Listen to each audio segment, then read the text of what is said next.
Hay momentos en el que el mar parece tranquilo. El sol sale, las embarcaciones se preparan, los motores arrancan y hombres y familias se despiden con la certeza de que unas horas después estarán de vuelta.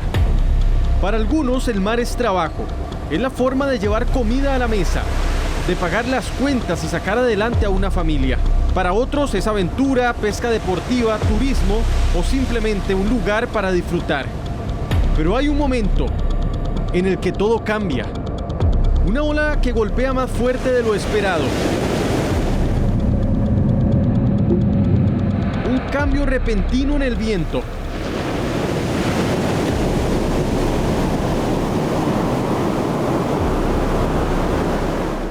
Una embarcación que pierde estabilidad. Un motor que falla. Y en cuestión de minutos, lo que comenzó como una jornada normal puede convertirse en una lucha desesperada por sobrevivir. Porque en medio del mar, la tierra está lejos y el tiempo juega en contra. En Costa Rica, distintas emergencias marítimas han dejado una historia que pocas veces vemos completa. Hombres que salieron a trabajar y terminaron luchando contra las olas. Personas que desaparecieron sin dejar rastro. Familias que recibieron una llamada que jamás esperaban. Y equipos de rescate que salieron a buscarlos sin saber si llegarían a tiempo. Historias que dejan una pregunta difícil de responder. ¿Cuánto riesgo está dispuesto a asumir un hombre cuando sabe que si no sale al mar, en su casa puede faltar el sustento? Esta noche vamos a revivir esas historias. Vamos a conocer a quienes salieron al mar y se encontraron cara a cara con el peligro. A quienes buscaron durante horas. A quienes esperaron una llamada. A quienes sobrevivieron. Y a quienes todavía esperan respuestas. Porque esta no es solamente una historia sobre naufragios. Es una historia sobre miedo, supervivencia, desesperación y sobre el precio de volver a casa. En la historia completa de las voces del naufragio, hombres y mujeres que salieron al mar y todo cambió.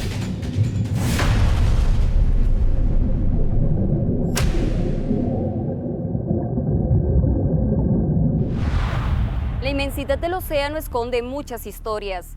Algunas han logrado llegar a la superficie para ser contadas. Otras desafortunadamente permanecen a miles de metros de profundidad.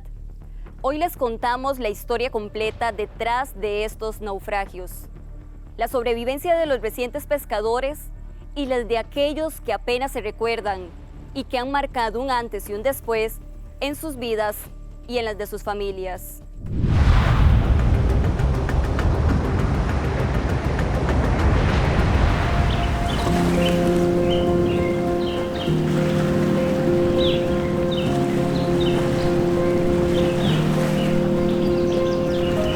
Desde la orilla parece tranquilo, el océano puede incluso transmitir paz, pero hasta alejarse unos kilómetros de tierra firme para descubrir que debajo de esta inmensidad existe un mundo que pocas veces vemos.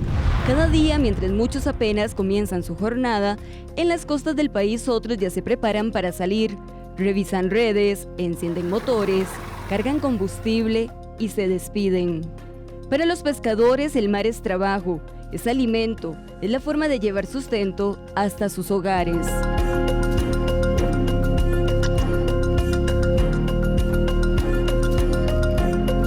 Todos somos pescadores artesanales, todos la luchamos día a día para traer el alimento a la casita, día a día. Tenemos que luchar 15 días en el agua para traer la comida a su casa y a veces no agarramos ni para comer ni para los gastos, ¿me entiende?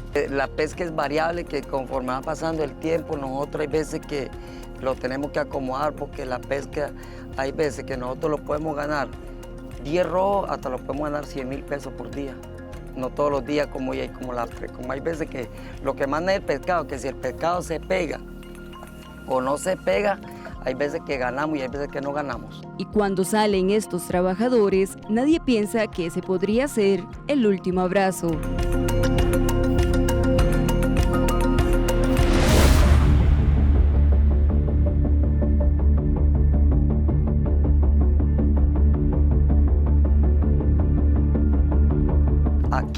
Como estar ahí en tierra no es igual. Hay veces que cuando el mar está demasiado bravo, se le mete una adrenalina a usted que usted casi que pierde el conocimiento. Usted siente una presión que ya el mar lo está presionando a usted y ya no se pone usted, como le dijera yo, en lo normal. Porque usted se siente que lo está golpeando el mar y usted se siente como que ya, como le dijera yo, como que ya va a partir de este mundo. Hay veces que nosotros, no le digo que yo, hay veces que se nos hace difícil y a una persona esa como nueva, yo le dijera mejor que para que pudieran ir algún día y si van a tomar alguna aventura, que mejor saquen el curso porque es obligado. Y estando allá en tierra, como estar aquí en el mar, son otros 100 pesos. Esta mar se ve, no todo el tiempo está así, tampoco es mentira, es una desperdilla, pero cuando se pone bravo, se pone bravo. Y se lleva todo lo que es, la naturaleza es así. Bueno, en pesca artesanal sí, una vez estuvimos varados, hace muchos años, pero ahí no es tan grave. Las embarcaciones son muy competentes y grandes y tienen la capacidad hasta para estar 2 meses a la de día uno en vez. Pero una panguita de estas, uno se vara hoy y mañana se muere de hambre, porque uno no anda nada. Para que haga la de día tiene que ser que falle el motor nada más. Costa Rica está rodeada por el Océano Pacífico al oeste y el Mar Caribe, que forma parte del Océano Atlántico al este. 2 enormes extensiones de agua recorridas diariamente por pescadores, embarcaciones turísticas y navegantes. Pero también esconde grandes profundidades, corrientes capaces de arrastrar una embarcación y condiciones que pueden cambiar en cuestión de minutos.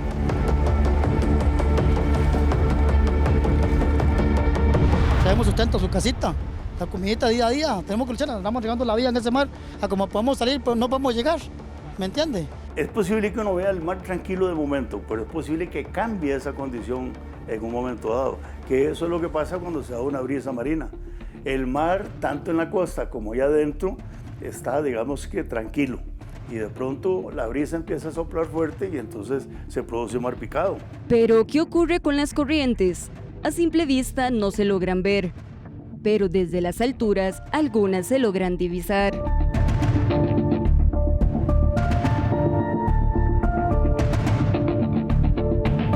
Se observa como una mancha en el océano, un poco más clara que el resto del agua.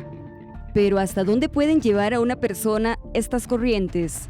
Estas corrientes nos pueden trasladar muchos kilómetros en muy pocos minutos, en horas, a como perfectamente la corriente puede perder su fuerza o puede trasladarse hacia otro lado. Una corriente marina que se llama la corriente de Costa Rica, que siempre va hacia el norte y que incluso al frente de la península de Nicoya se acelera. Ahí tiene gran velocidad de coge, incluso llega hasta México. Esa es la famosa corriente de Costa Rica. Es casi que permanente. Incluso hemos oído de gente que se ahoga, qué sé yo, en Quepos y aparece, ¿verdad?, dentro del Golfo Nicoya. Bueno, simplemente se echa a ver con el mal tiempo, uno a simple vista lo echa a ver.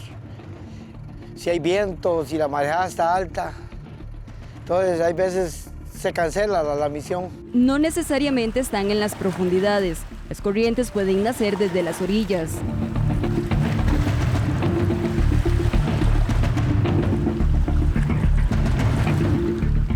Pero digamos que las corrientes que producen los ahogamientos están más bien en el litoral.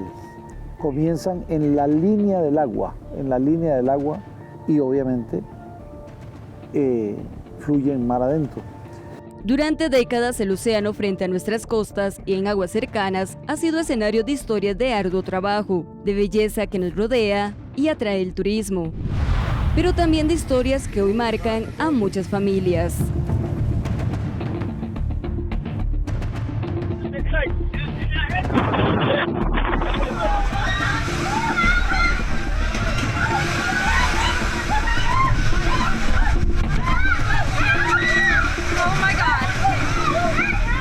Porque hay días en que el mar cambia las reglas y si el viento sopla con fuerza, comienza una carrera contra el tiempo.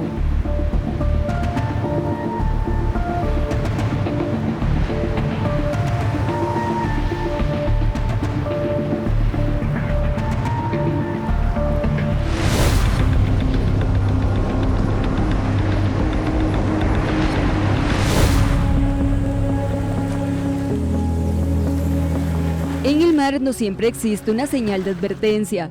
Muchos sobrevivientes coinciden en algo. Cuando salieron habían buenas condiciones y nada hacía pensar que horas después estarían enfrentándose a una emergencia.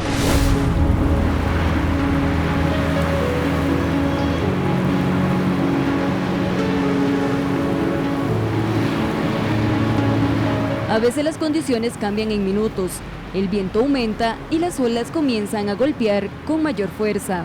Pensemos en el viento alisio que sopla sobre el Pacífico Norte. Pues ese viento también no solamente se mete en el Pacífico Norte, sino en el Golfo de Nicoya, e incluso en el agua arenal, y ha generado accidentes en el agua arenal que se canaliza por el Golfo de Nicoya y entonces genera mar picado, y ese ha sido el causante de varios accidentes dentro del Golfo. Vientos de frentes del norte que se meten dentro del Golfo. Lo que minutos antes era un día soleado y calma, comienza a comportarse de una manera completamente diferente. Salimos de Punta Arenas y un grupo de gente de Torneca. Yo iba con mi bebé que tenía 2 años. Gracias a Dios, mis 2 hijos no quisieron acompañarnos porque yo no sé con 3 chiquitos que hubiera hecho. Iba con mi bebé, salimos de Punta Arenas, el día estaba muy bonito, la embarcación se veía bien. Cuando yo entré, porque yo soy un poco miedosa y desconfiada, cuando yo entré pregunté si habían chalecos salvavidas y a dónde estaban. El capitán del barco me indicó dónde estaban, los tenían como en una banca, había que levantar la banca y ahí estaban los chalecos salvavidas. Pacific Princess, 14 de febrero de 1997, inició con un paseo hacia Isla Tortuga y terminó convirtiéndose en una tragedia. Cuando la embarcación regresaba a la costa fue cuando surgió la emergencia. Como a las 6 de la tarde, ya estaba oscureciendo, cuando el capitán llamó a la gente ya para zarpar de vuelta a Punta Arenas. De un momento a otro, porque fue de un momento a otro, saliendo de Tortuga, el mar se pone muy picado, pero muy picado. De un momento a otro sonó como partir, o sea, un estruendo muy, muy fuerte, como quebrar algo, pero muy, muy fuerte, y el barco empezó a ladearse. Entonces, claro, todo el terror, la gente empezó a gritar y ahí empezó la pesadilla. Yo recordé en ese momento dónde estaban los salvavidas y saqué 2, uno para mi hijo y uno para mí. Claro, en el momento del accidente, donde la gente ve que hay salvavidas, se tiran, ¿verdad? Todos. Entonces aquello fue, bueno, yo me caí en ese momento. Pude recuperar otra vez a mi hija. Mientras tanto, solo imagínense, el barco empezaba a ladearse y a llenarse de agua. Le puse un salvavidas a mi hija, pero era una bebé de 2 años, entonces le nadaba ese salvavidas. No habían salvavidas para niños. Me puse uno yo, pero estaba roto. Tenía roto el cierre. De un momento a otro, me vi flotando en el mar, ya había oscurecido. A lo largo se veían las luces de allá de Punta Arenas y no se veía nada más, absolutamente nada. Cuando el barco se empieza a hundir, el tanque de diésel que lleva el barco se derrama por todo el mar, haciendo como una especie de círculo alrededor de la embarcación y todos los que estábamos ahí. Entonces, cada ola había oleaje fuerte. Bueno, fuerte para mí porque además de todo yo no sé nada, ¿verdad? Y cada ola que lo golpeaba a uno, lo que tragábamos era agua de sal con diésel. Entonces, digamos, las fosas nasales, los ojos, los labios, ya estaban quemados del diésel, ¿verdad? Como en carne viva. Y eso lo tengo presente de que sí había un pronóstico de vientos alisios de frentes del norte. Y como te conté, esos vientos se meten por el Golfo Nicoya y generan oleaje peligroso. Yo sí sabía que había oleaje peligroso porque nosotros hacíamos pronóstico para ese entonces. Había viento muy fuerte y eso definitivamente iba a generar oleajes altos. Este escenario en el Pacífico volvió a repetirse 18 años después. El naufragio del Pura Vida Princess revivió inevitablemente los recuerdos del Pacific Princess de 1997.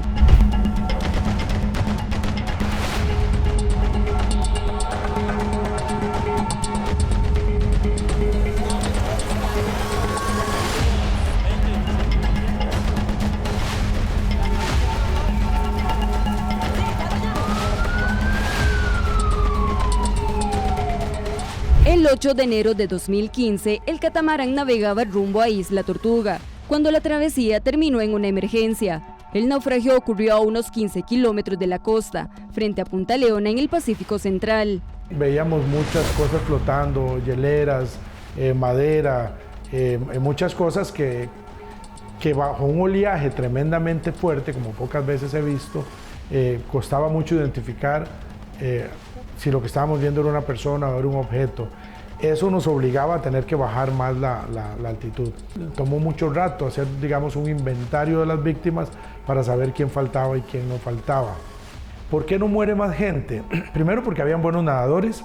Segundo, porque la misma gente logró desde sus teléfonos celulares pedir ayuda. La magnitud de lo ocurrido rápidamente trascendió las fronteras de Costa Rica. Las imágenes y noticias del naufragio ocuparon titulares tanto en medios nacionales como internacionales.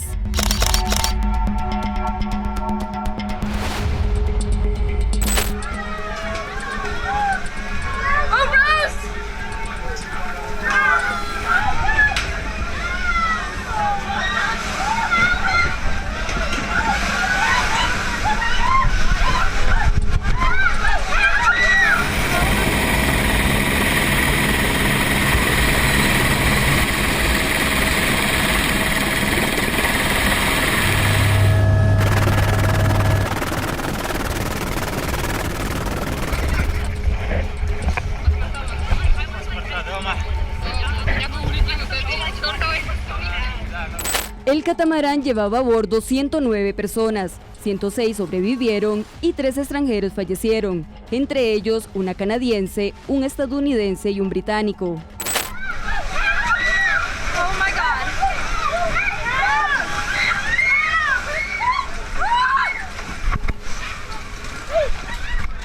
No hubo tiempo de planear, hágame una fila, tome un chaleco, vamos a saltar por este lado. Del momento donde empezaron a escuchar y darse cuenta que las cosas estaban mal, a estar en el agua fue muy rápido. Y hubo mucha gente que no le dio chance, hubo mucha gente que se agarró de tablas, que se agarró de hieleras, que se agarró de muebles, espumas del barco que estaban ahí flotando, no con chalecos, algunos sí se pusieron chalecos, pero mucha gente estaba ahí sin el equipo adecuado. Se salvaron porque les llegó mucha gente a ayudar. Pero apenas un año después, otro naufragio volvió a golpear con fuerza al país.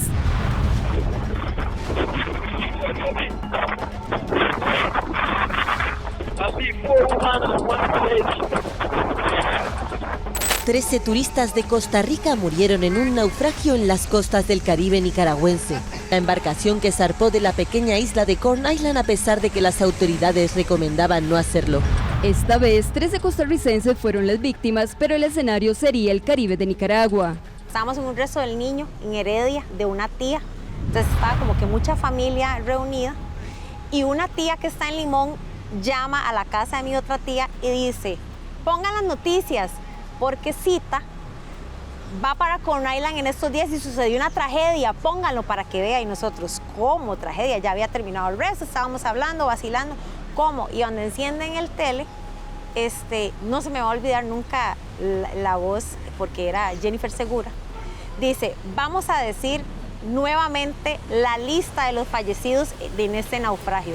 Y el primer nombre, Mayrena Amador Cita, era mi mamá. Yo lo que quería era bajar, pero yo decía, ¿cómo bajo? ¿Por dónde? Yo los veía, yo estaba como aquí, yo veía donde los ponían ahí, y yo quería estar ahí con ellos. Yo decía, pucha, es que son mis compañeritos, o sea, ¿verdad? Entonces, no pude. Esta es una de las tragedias marítimas más dolorosas de los últimos años.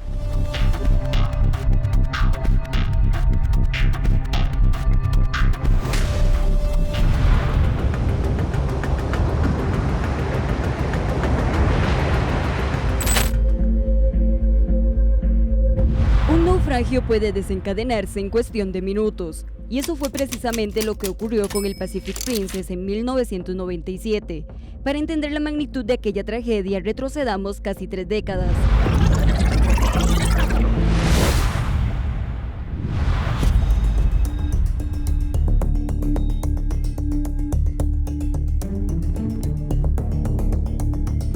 El 14 de febrero, la embarcación regresaba de Isla Tortuga hacia Punta Arenas y naufragó en aguas del Golfo de Nicoya. Poco después de las 6 de la tarde, la tranquilidad del viaje se convirtió en caos. El barco llevaba botes salvavidas, encadenados, con un candado. Entonces nadie pudo quitarlos, porque los tenían con candado, imagínense, los botes salvavidas con candado. Yo sentí la muerte, porque me estaba ahogando de pura casualidad, no sé cómo, yo digo que Dios me ayudó. Había una hielera de esas iglú, grandísimas, blancas, entonces estaba flotando, yo agarré a la chiquita y la puse encima de la hielera y me metí un brazo así por uno de los agarres y por el otro, y así me sostuve en la hielera.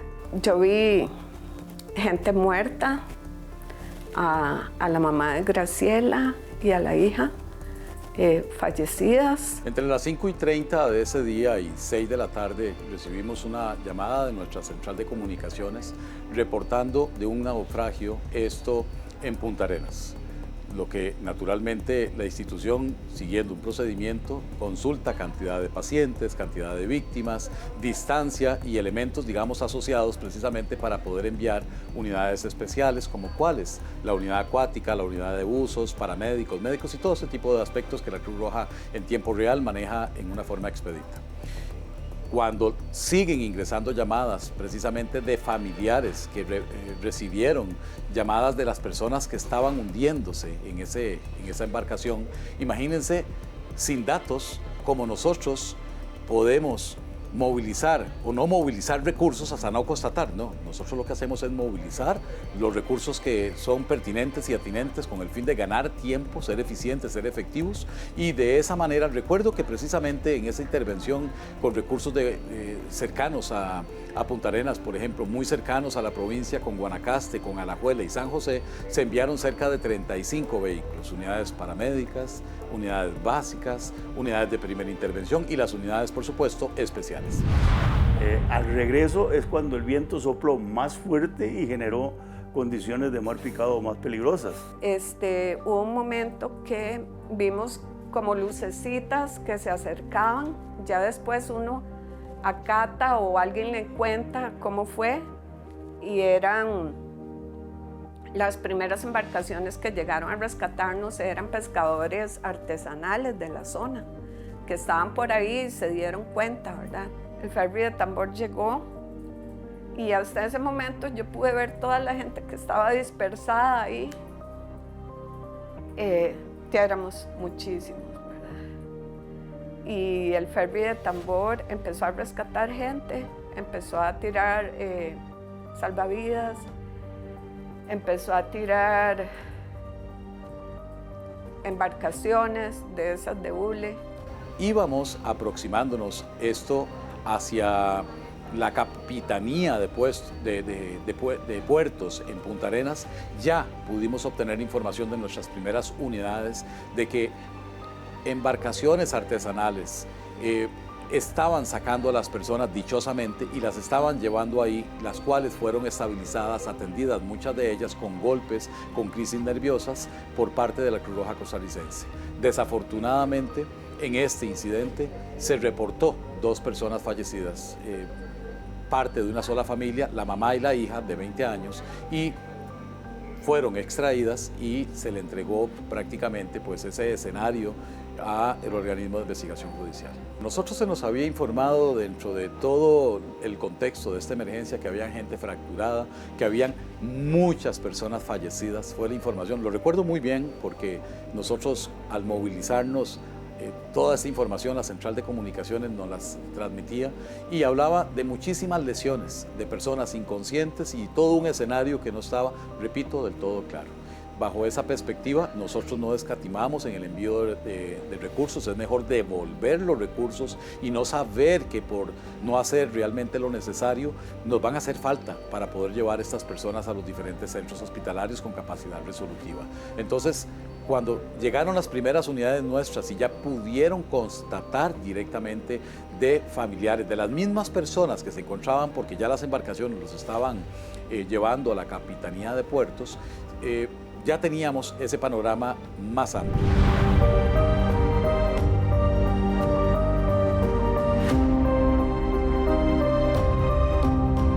El Pacific Princess llevaba a bordo 54 pasajeros y 2 mujeres fallecieron. Estas fueron identificadas como Cecilia Rodríguez Solís, de 48 años, y su hija Marianela Salas Rodríguez, de 20 años.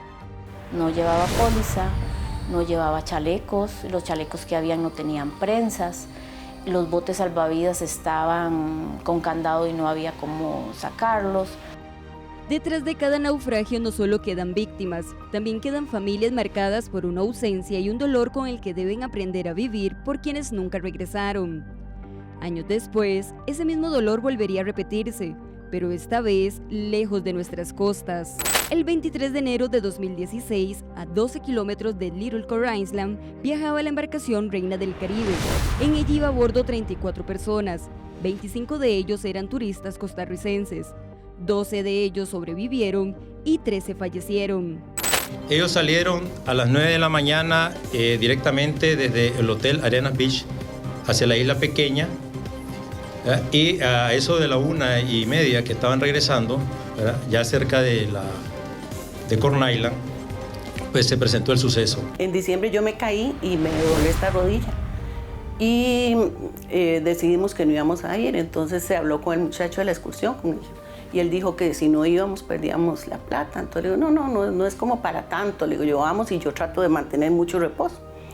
Nos fuimos, muy bonito, nos recogieron aquí en San José, pasamos a San Juan, estuvimos en el malecón, muy lindo el jueves.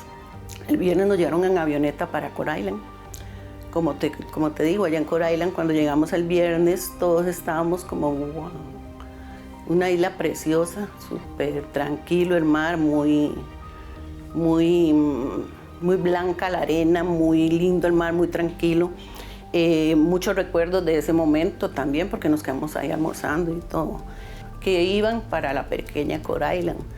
Y las señoras me dijeron, vamos, y usted se recuesta a su esposo que es tan grande y pone la rodilla en las piernas de ellas. Y le dijo, no, mejor me quedo aquí acostada, le digo yo, porque la verdad que estaba más bien como abusando, dije yo. Ellos salí a dejarlos afuera al mar porque los vinieron a recoger al frente del hotel. Y sí, ese día era otro mar, era otro clima, era totalmente otra cosa del viernes que llegamos. Oscuro, llovizna, el mar como negro, y bravo, él estaba bravo. Como a las 2 de la tarde me levanto porque yo ya tengo hambre. Salgo y está un vendedor de artesanía y me dice, señora, ¿usted es de la excursión de los ticos? Sí, señor. Dice, es que hubo una tragedia y murieron 3 ticos. Imagínese cómo me puse yo en ese momento, porque yo decía, ahí está mi esposo, estará vivo, estará muerto. En ese momento venía pasando un pick-up y el muchacho me trajo en el cajón y me dejó en el centro. Y yo lo que quería era bajar donde estaban las lanchas y yo veía donde sacaban los cuerpos y los ponían ahí. Yo quería ir y poder ver quiénes eran, poder abrazarlos, poder solidarizarme con ese dolor que yo tenía y que yo veía. Que sacaron de la lancha fue el de Desiree, el de la chiquita, el de una de las menores que andaba ahí en el grupo. Pues después dijeron que no aparecían 3 cuerpos y que la lancha que se había volcado estaba en el mar, pero que no los podían rescatar porque estaba muy bravo el mar y no podían arrimarse mucho a ellos. Mi mamá se pensionó. Ella dijo, yo me voy a decidir a viajar, a disfrutar. Pues trabajé muchos años en la caja y ahora me toca disfrutar.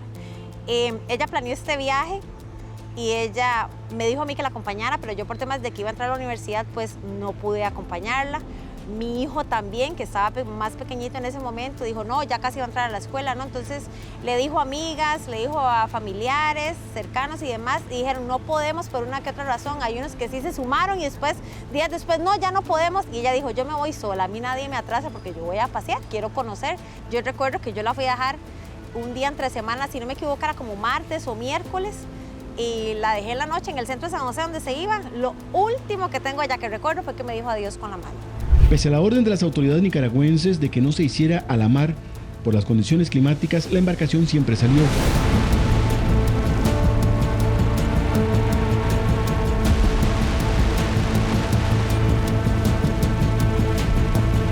El sábado en la mañana, que fue que ocurre la tragedia, el día 23 de enero, ella nos envía un mensajito de esos bonitos, de que buenos días, que Dios los bendiga, los quiero mucho, voy a ir a conocer Little Corn Island. Recuerdo, a lo que tengo entendido, porque nos cuentan ya después, que preguntaron quiénes querían ir y ella por supuesto no iba a decir que no, nos iba a quedar atrás, ella quería conocer y se fue. Entonces cuando ellos venían de ahí, él me cuenta a mí que las señoras gritaban y decían, esto se va a volcar, esto se va a volcar, esta lancha se nos vuelca. Y en un momento todos se fueron como para un solo lado. Donde la ola me entiendo yo, lo que él me explica fue que al irse todos de un solo lado, lógico que la lancha se volcó. Para algunos el mar es un espacio de aventura, pero para otros es una forma de vida. A veces salimos a las 4:30 de la mañana y regresamos hasta la tarde, no sé si vamos a regresar o no. Salimos a las 4:30 de la tarde o 5 más o menos, regresamos hasta el día siguiente y vamos si no venimos o no. Sí, uno no sabe por mal tiempo. Sí, que no, que a veces no pesca nada uno, no trae producto uno para adentro. A veces trae bastante, a veces no trae nada. Así y queda debiendo la gasolina y el combustible está muy caro y todo eso. Debido al calentamiento global, al cambio climático que estamos teniendo con las aguas, con el clima, con todo eso nos afecta a nosotros como pescadores. ¿Por qué sentido? Las aguas se calientan, los pescados, las especies emigran. Nosotros tenemos que salir más afuera de lo habitual, de las zonas de pesca actual, que es el Golfo de Nicoya.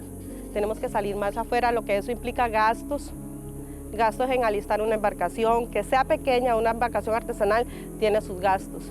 Incluso muchos de los compañeros que salen en las mañanas o que salen en las noches para tratar de regresar al día siguiente, esos compañeros se van a la voluntad de Dios. Algunos se van sin comida, esperando porque las familias los esperan en las casas.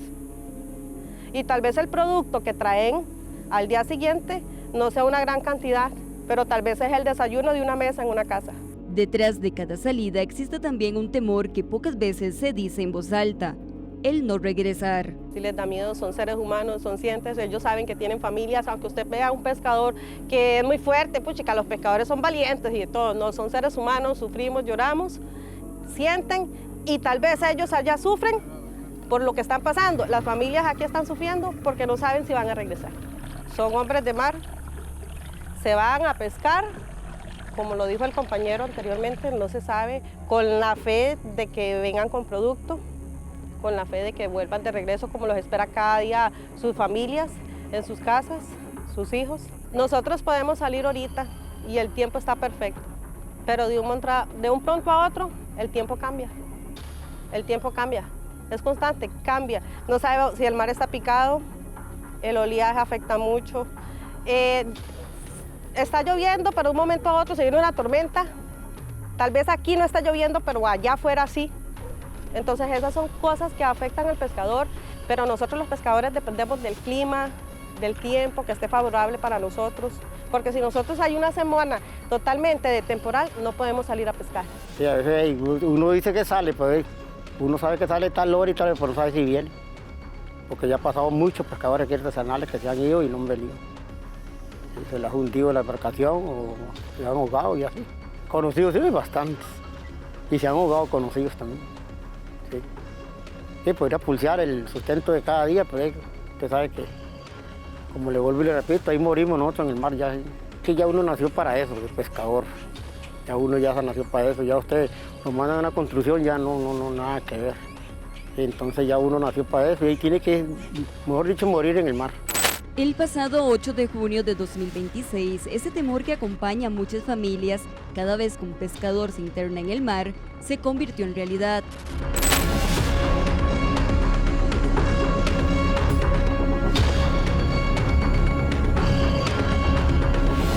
Se trataba de 2 embarcaciones identificadas como Quila y Roxana II. Estas naufragaron con pocos minutos de diferencia y dejaron a varias familias enfrentadas a una misma angustia: no saber si sus seres queridos lograrían regresar con vida.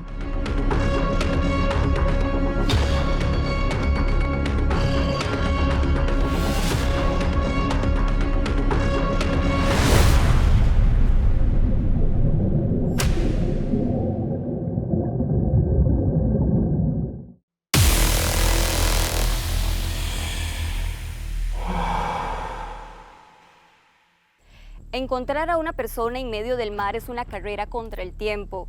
El viento, las corrientes y el oleaje cambia constantemente. Pero ¿cómo han sobrevivido estas personas a los naufragios? ¿Cómo han enfrentado estos momentos? Lo vemos.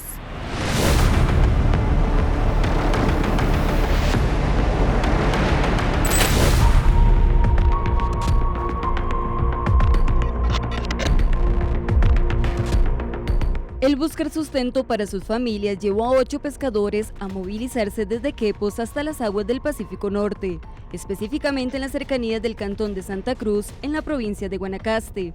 Llevaban varios días mar adentro, pescando, y para el 8 de junio, producto de las condiciones y el impacto de la tormenta Cristina, ambas embarcaciones naufragaron. La embarcación Quila naufragó frente a Playa Negra. Por otro lado estaba la embarcación Roxana II, que naufragó por el sector de Tamarindo. Usted sabe, eran las 2 de la madrugada. A la hora que nosotros caemos al agua, todos los desapartamos y los perdemos y no sabemos que de nadie, pues. Lo único grito que logré escuchar fue el de mi hijo. Estaba, papá, ¿ya me entiende? Entonces. Salieron un día domingo por la mañana, a las 5 de la mañana, con el objetivo de ir a pescar hacia el norte. Ya como a las 7 de la noche me llama un hijo mío que no era pescador él, simplemente él iba por un propósito solo a ese viaje, y entonces me dice llorando: papi, esto está terrible, hay un viento pero desastroso, dice. Ya los arrancó una parte de la lona de la proa adelante, a las 2 de la mañana, que todavía me contestaron ellos.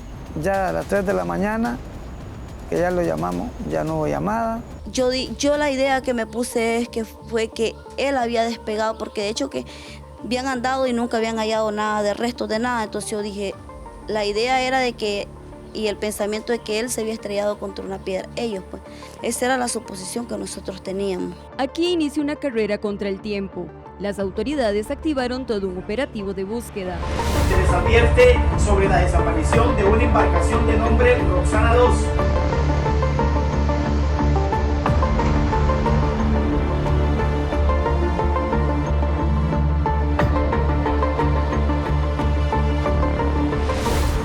Encontrar a una persona en medio del océano se vuelve una tarea compleja. Sin chalecos salvavidas, puede reducirse apenas a un pequeño punto entre las olas.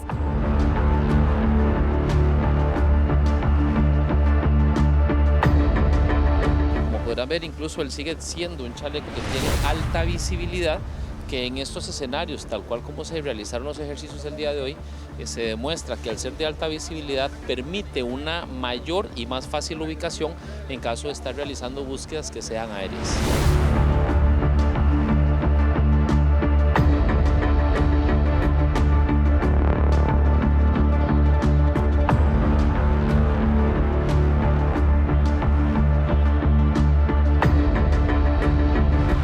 Mientras avanzaba la búsqueda, cada hora que pasaba el cuerpo se debilitaba. Junto a expertos en rescate nos adentramos en el agua para comprender lo que implica enfrentar una situación así. En apenas 30 minutos, el cansancio ya dificultaba mantenernos a flote.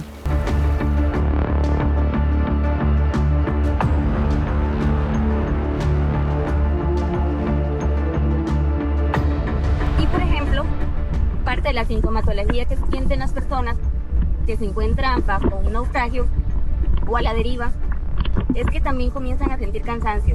Por ejemplo, ya yo, al llevar varias horas, minutos en el agua, puedo presentar agotamiento, ansiedad, dificultad para hablar en caso de que haya absorbido agua, por ejemplo, e incluso calambres en las piernas por buscar esa flotabilidad de supervivencia. Es parte de los escenarios que puede presentar una persona en un lapso de 24 horas.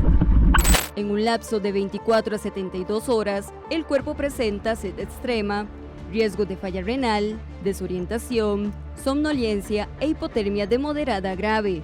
Con este escenario, Johnny Rodríguez fue localizado con vida tras 36 horas a la deriva.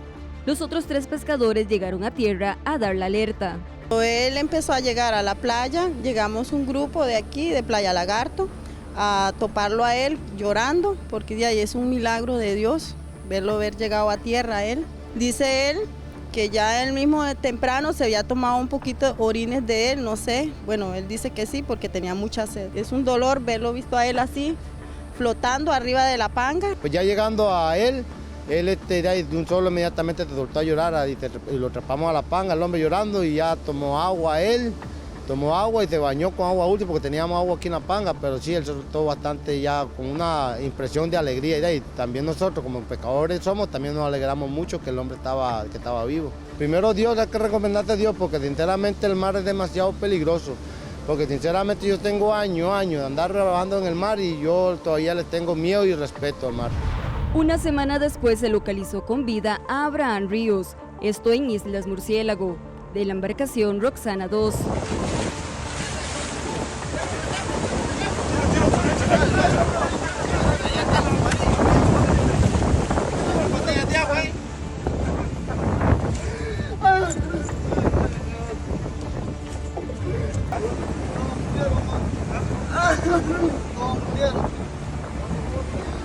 ¡Ay, Dios mío!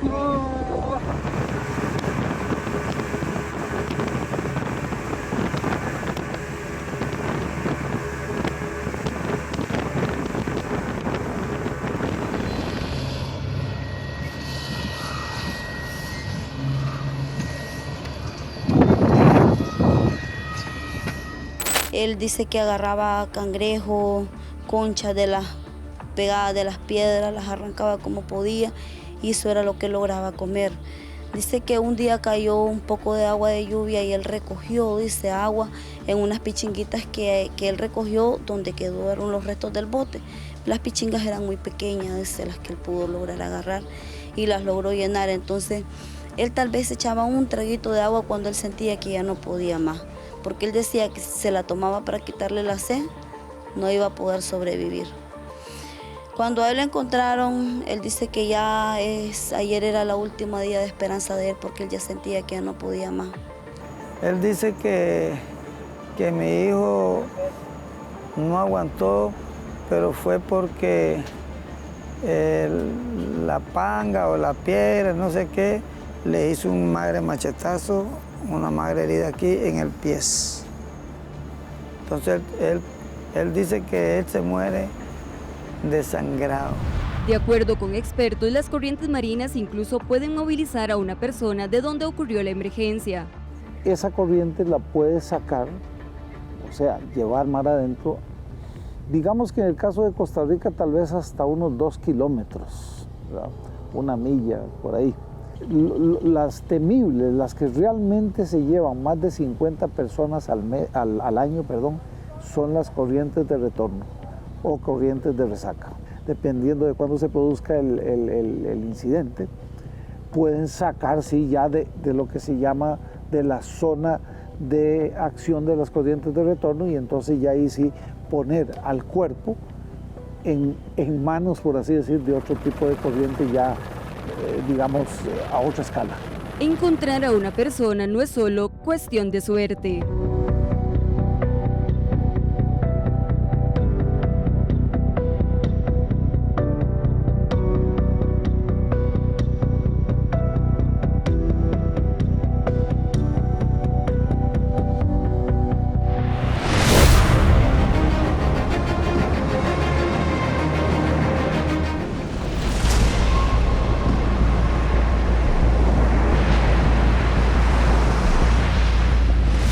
¿Qué significa sobrevivir? En medio del océano la esperanza de regresar se mantiene, pero conforme pasan los minutos, las horas y hasta los días, el cuerpo pierde fuerzas y comienza a poner a prueba la mente. Sí hubo un momento que yo como me preparé sinceramente para morir y yo pensé, bueno, yo hasta aquí llego. Pero el tener a mi hija ahí era como algo que me decía, tiene que resistir por su hija. Y uno de esos pescadores se tiró porque yo estuve gritando también, auxilio, tengo una bebé, salven a mi bebé. Y uno de esos pescadores me escuchó y se tiró nadando a donde yo estaba flotando con la hielera. Y yo no me acuerdo ni cómo era él ni nada, pero él me dijo, démela, yo la salvo.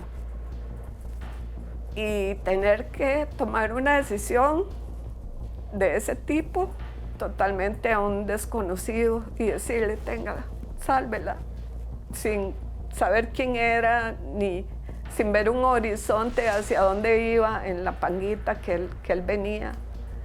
Nada, yo no la vi más. Yo creo que es Dios, porque yo soy muy creyente. Y le dije, ok, bueno, ya Antonella se salvó. Ahora yo me puedo ir, porque yo no sé nadar, no puedo salvarme, no tengo cómo salvarme. Las 2 lanchitas que habían llegado ya estaban full, ya habían zarpado porque las iban a hundir. Yo luego traté de buscar a los pescadores y nunca los encontré. Yo al momento no sé quiénes son, pero desde lo más profundo de mi corazón, si me están oyendo, si están viendo esto, yo quiero darle las gracias por arriesgar su vida para salvar a mi bebé. Bueno, mi bebé tiene hoy 31 años. Gracias porque yo siento que yo no podía hacer nada por ella, no tenía las condiciones, y ellos arriesgaron todo porque era un riesgo tirarse nadando para salvar a una bebé de 2 años. En el caso mío, fue mi vida la que se fue ahí. O sea, yo enterré a mi familia y yo me enterré ahí porque empecé a ser una persona diferente. ¿Qué pasa ahora a mis 47 años? Vuelven las crisis y vuelven con más intensidad porque yo no guardé en mi disco duro el duelo, no guardé nada, evadí y ahora a mis 47 años me pasa la factura, las secuelas a mediano al plazo pequeño que podríamos decir, después de lo que pasa, después de entierros y todo, es acostumbrarse a vivir sin estas personas que ya no van a regresar y de la forma en la que se fueron. Y mediano plazo, saber que tienes que hacer una vida, reconstruir tu vida, porque la mía en lo personal, quedar sin nada, quedar sin mi familia directa y es difícil, una muchacha de 18 años, salir adelante con mi familia, con mis tíos, pero la dirección de mi madre ya no la tuve. A largo plazo, cuando ya uno es mamá, la mamá siempre sigue faltando. La mamá es como el núcleo que a uno le hace falta siempre. Y pues ya viene la parte mental, la parte de salud mental, la parte que el Estado tampoco nos procuró en ningún momento. En mi caso, llega la soledad, el por qué, muchas preguntas.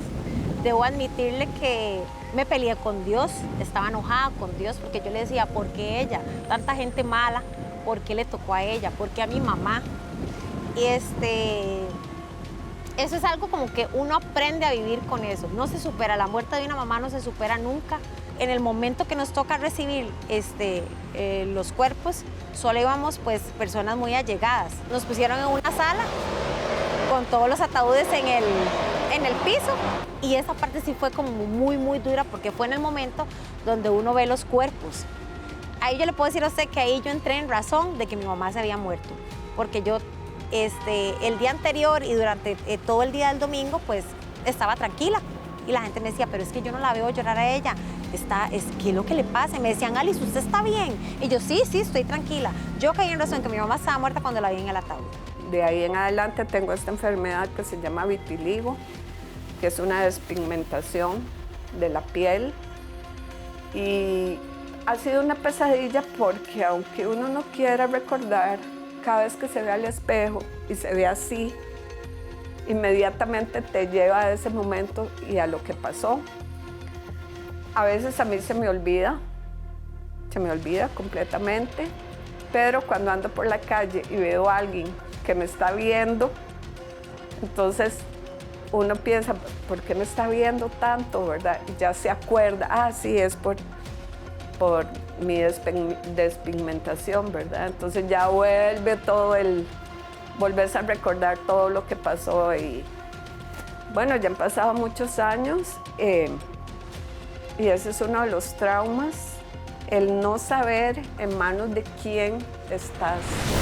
Ser rescatado significa salir del mar, pero no necesariamente dejar atrás lo que ocurrió en él. Algunas de esas heridas, incluso décadas después, todavía buscan respuestas.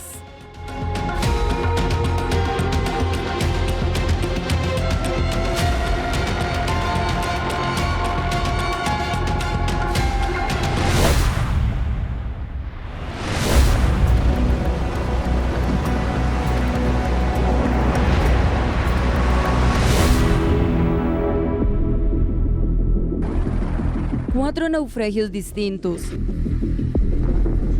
Condiciones totalmente separados unos de otros por décadas.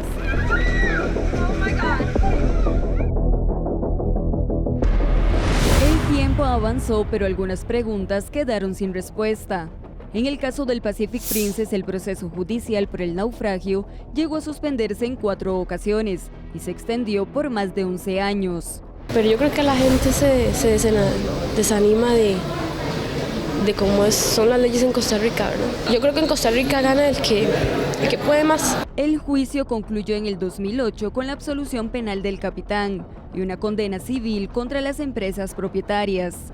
Creo que en la parte legal siempre fue negligente desde el momento en que el Estado tuvo la negligencia de dejar zarpar un Pacific Princess sin tener todo al día o sin estar en sus óptimas condiciones.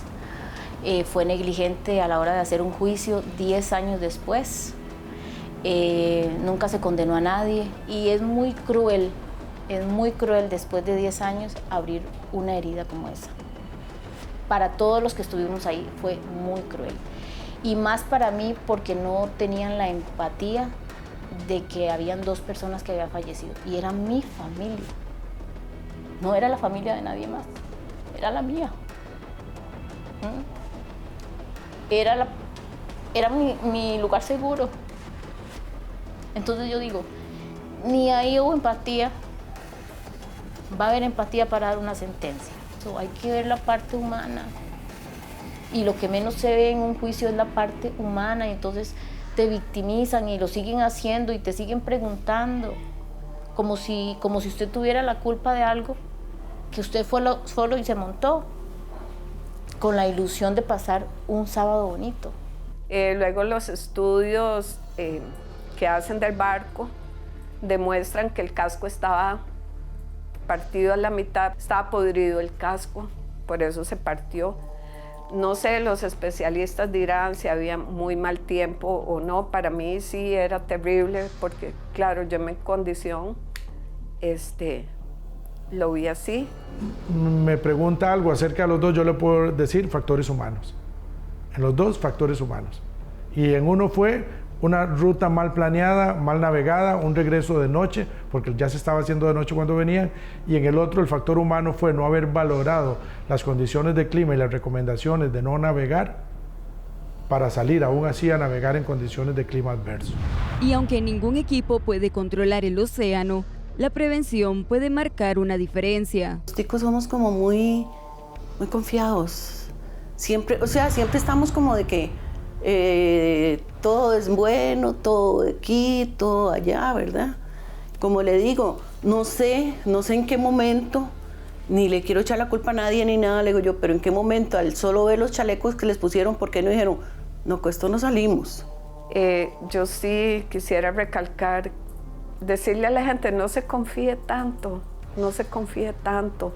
Si va a hacer un viaje de esos, dígale al capitán si tiene permiso de zarpe. ¿Dónde están los salvavidas? Si los botes salvavidas están con llave o si están accesibles a la gente. Todos esos detalles pueden salvar vidas. El tema, dicen los expertos, es decir, los psicólogos, es cuando las personas pensamos, esto no me va a pasar a mí. Tema que tenemos que revisar. Por eso es que mencionaba desde la perspectiva de la seguridad, de los permisos de funcionamiento, preguntarle al turoperador, cualquiera que sea, en ese sentido, saber si los mecanismos que aunque tengamos los chalecos se encuentran vigentes. Esa perspectiva hay que tener muchísimo, hay que ser muy acuciosos en ese sentido para poder llegar y protegernos y proteger a las demás personas. Entonces sí nos puede pasar. Cada embarcación que se adentra en el mar lleva una historia y en tierra siempre hay alguien esperando su regreso. Para algunos, el mar es trabajo y sustento. Para otros, aventura o diversión. Pero sin importar la razón, todos comparten una misma realidad. En el océano, todo puede cambiar en cuestión de minutos.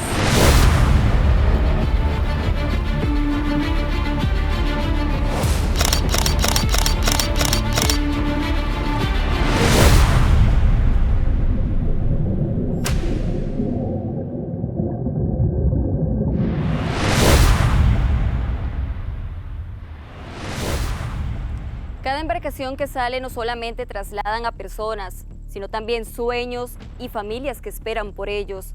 Estos casos nos reflejan cómo muchos todavía esperan un punto final en sus vidas y que la justicia llegue al perder a esos familiares mar adentro. Pero también reflejan la importancia de la responsabilidad y la prevención antes de zarpar.